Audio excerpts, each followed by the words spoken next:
Hello दोस्तों, स्वागत है आप सभी को हमारे यूट्यूब चैनल द ज्ञान वर्ल्ड पर। अगर आप भी 2025 में या इसके पहले मैट्रिक की परीक्षा पास किए हैं और आप चाह रहे हैं बिहार बोर्ड से 11वीं में नामांकन कराने के लिए, तो आपके लिए ऑनलाइन आवेदन करने की प्रक्रिया है जो शुरू हो चुकी है, जिसका लास्ट डेट 3 मई 2025 रहने वाला है। आज के इस वीडियो में हम आपको एक step by step live form fill करके बताने वाले हैं, ताकि आपको फॉर्म भरने में कोई गलती न हो। तो चलिए आज के इस वीडियो को हम शुरू करते हैं।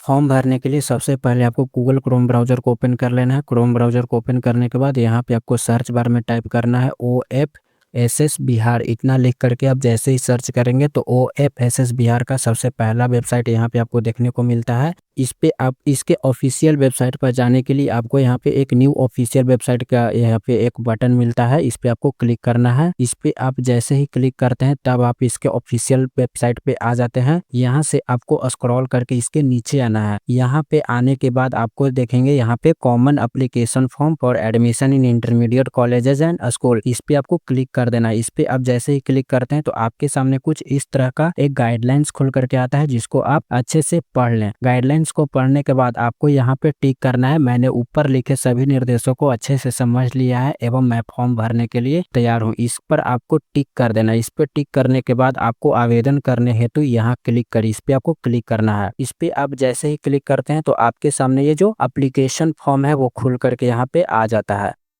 तो यहाँ पे आपको डालना है विद्यालय परीक्षा बोर्ड का नाम, यानी कि आप जिस भी बोर्ड से मैट्रिक एग्जाम पास किए हैं वो आपको यहाँ पे बोर्ड को सेलेक्ट कर लेना है। यहाँ पे सभी बोर्ड का नाम यहाँ पे आपको देखने को मिल जाता है, तो आपको जिस भी बोर्ड से आप पास किए हैं वो बोर्ड यहाँ पे सेलेक्ट कर लेना है। इसके बाद आपको ईयर ऑफ पासिंग, यानी कि आपने 10th क्लास कब पास किया है वो अपने यहाँ पे पासिंग ईयर को डाल देंगे। फिर यहाँ से आपसे पूछा जा रहा है एग्जाम टाइप, यानी कि आपका जो एग्जाम था वो एनुअल था या कंपार्टमेंटल। अगर आपका एग्जाम एनुअल था तो आपको एनुअल पर ही टिक रहने देना है।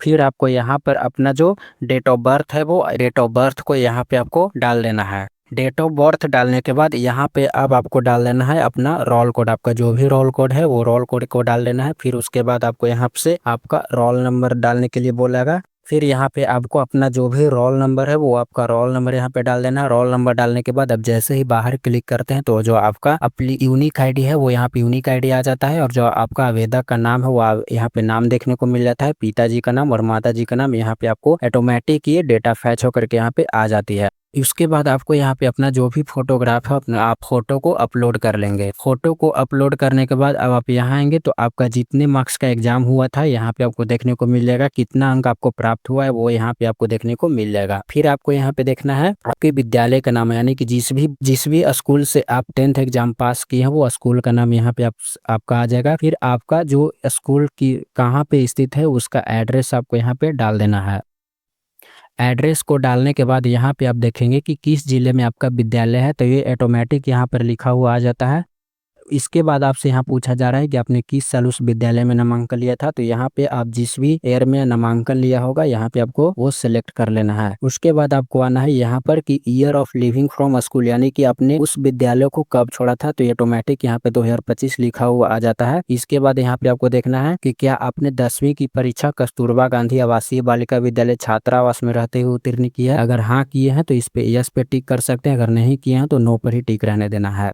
फिर इसके बाद आ जाते हैं हम यहाँ पे पर्सनल डिटेल के ऊपर। तो यहाँ से आपका जो भी जेंडर है वो जेंडर को सिलेक्ट कर लेना है। फिर आपको जो मदर टंग है मदर को टंग को सिलेक्ट करना है। फिर आपकी जो भी नागरिकता है वो नागरिकता को यहाँ सेलेक्ट कर लेना है। फिर आपका जो धर्म है वो धर्म को यहाँ सेलेक्ट कर लेना है। उसके बाद आपसे यहाँ ब्लड ग्रुप से पूछा जा रहा है। अगर आपका ब्लड ग्रुप मालूम है तो यहाँ पे ब्लड ग्रुप को डाल सकते हैं, अगर नहीं मालूम है तो इसको ऐसे ही छोड़ दें। उसके बाद आपको डालना है एड्रेस ऑफ कोरस्पॉन्डेंस, यानी पत्राचार का पता। आपका जो भी एड्रेस है वो प्रॉपर एड्रेस को यहाँ पे डालना है। आप जिस भी स्टेट से आते हैं वो स्टेट को यहाँ पे सिलेक्ट कर लेना है। किस जिला से आप आते हैं वो जिला को यहाँ पे सिलेक्ट करना है। उसके बाद आपका जो भी ब्लॉक है वो अपने ब्लॉक को सिलेक्ट कर लेंगे। ब्लॉक को सिलेक्ट करने के बाद यहाँ पे आपका जो प्रॉपर एड्रेस है वो प्रॉपर एड्रेस को यहाँ पे डालना है। अगर आप ग्रामीण क्षेत्र से आते हैं तो आपका विलेज और पोस्ट और पुलिस स्टेशन ये तीनों यहाँ पे आपको डालना होगा। आपका जो भी पिन कोड है वो अपना पिन कोड यहाँ पे डाल देंगे। पिन कोड डालने के बाद यहाँ आपका मोबाइल नंबर डालना है। मोबाइल नंबर डालने के बाद यहाँ पे अपना ईमेल आईडी डालना है। आपको मोबाइल नंबर और ईमेल आईडी वैसा डालना है जो हमेशा एक्टिव रहता है, क्योंकि एडमिशन से रिलेटेड जितने भी इंफॉर्मेशन है वो सभी मोबाइल नंबर और ईमेल आईडी पर ही शेयर किए जाते हैं। इसके बाद आपको आ जाना है यहाँ पे, तो आपका जो भी आधार नंबर है वो आधार नंबर यहाँ पर अपना डाल देंगे। अगर आपको आधार नंबर मालूम नहीं है, अगर आपके पास आधार कार्ड नहीं है, तब आप इस पे आपको टिक कर देना है। लेकिन अगर आपके पास आधार है तब कोई इसको पे टिक नहीं करना है, आपको यहाँ पे आधार नंबर अपना डाल देना है। आधार नंबर डालने के बाद आप आ जाते हैं अब यहाँ रिजर्वेशन डिटेल पर। तो रिजर्वेशन डिटेल पर आने के बाद यहाँ पे आप देखेंगे कि आप जिस भी कैटेगरी के अंतर्गत आते हैं वो अपना कैटेगरी को यहाँ पे सिलेक्ट कर लेना है। ये ऑटोमेटिक यहाँ पे सेलेक्ट होकर के आ जाता है। अगर आपको सब गलत सेलेक्ट होकर के आता है तो आप इसे सही करके अपना सेलेक्ट कर लें।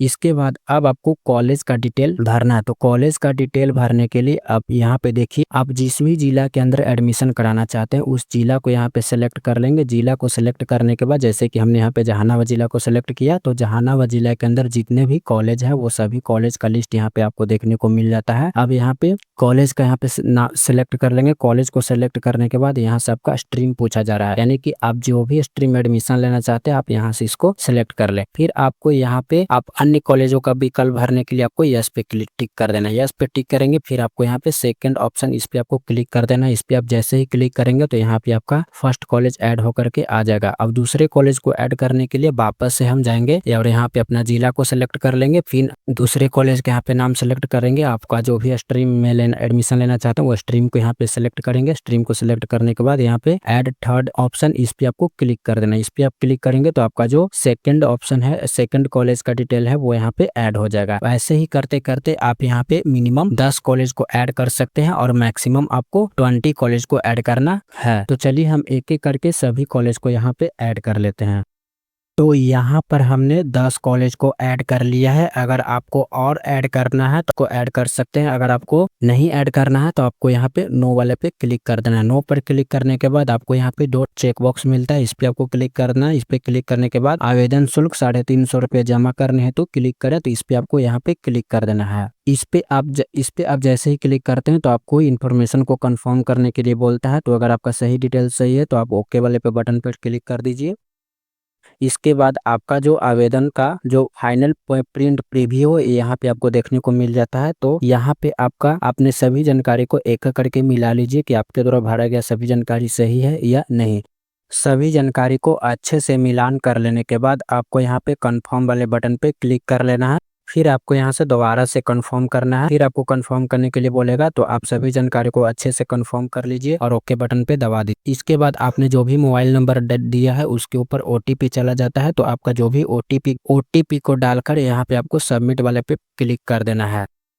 जैसे ही आप सबमिट वाले पे क्लिक करते हैं तो आपको यहाँ पे कांग्रेचुलेशन का एक मैसेज मिल जाता है और यहाँ पे आपका जो रेफरेंस नंबर वो रेफरेंस नंबर को देखने को मिल जाता है और आपका जो पासवर्ड है वो आपके मोबाइल नंबर पर भेज दिया जाता है। अब आपको पेमेंट करने के लिए यहाँ पे आपको दो मेथड मिल जाते हैं, सब पैसा और HDFC। आप जिस भी माध्यम से पेमेंट करना चाहते हैं वो माध्यम आपको चुन लेना। जैसे कि सब पैसा से आप पेमेंट करना चाहते हैं तो इसको आपको चुन करके यहाँ पे प्रोसीड फॉर पेमेंट वाले पे क्लिक करना है। इस पे आप क्लिक करते हैं तो यहाँ पे पेमेंट गेटवे आपके सामने खुल करके आ जाता है। आप जिस भी माध्यम से पेमेंट करना चाहते हैं जैसे कि कार्ड, UPI, QR कोड या नेट बैंकिंग, इन किसी भी माध्यम से आप पेमेंट यहाँ पे कर सकते हैं। जब आपका पेमेंट सक्सेसफुल कंप्लीट हो जाता है तब आपके सामने एक फाइनल इसका प्रिंट आउट निकल जाता है। तो दोस्तों आज की इस वीडियो में हमने जाना कि आप किस तरह से इसका फॉर्म 11th में एडमिशन के लिए आप फॉर्म अप्लाई कर सकते हैं। तो चलिए आज की इस वीडियो को हम करते हैं यहीं पे समाप्त। मिलते हैं एक नए वीडियो में एक नई जानकारी के साथ।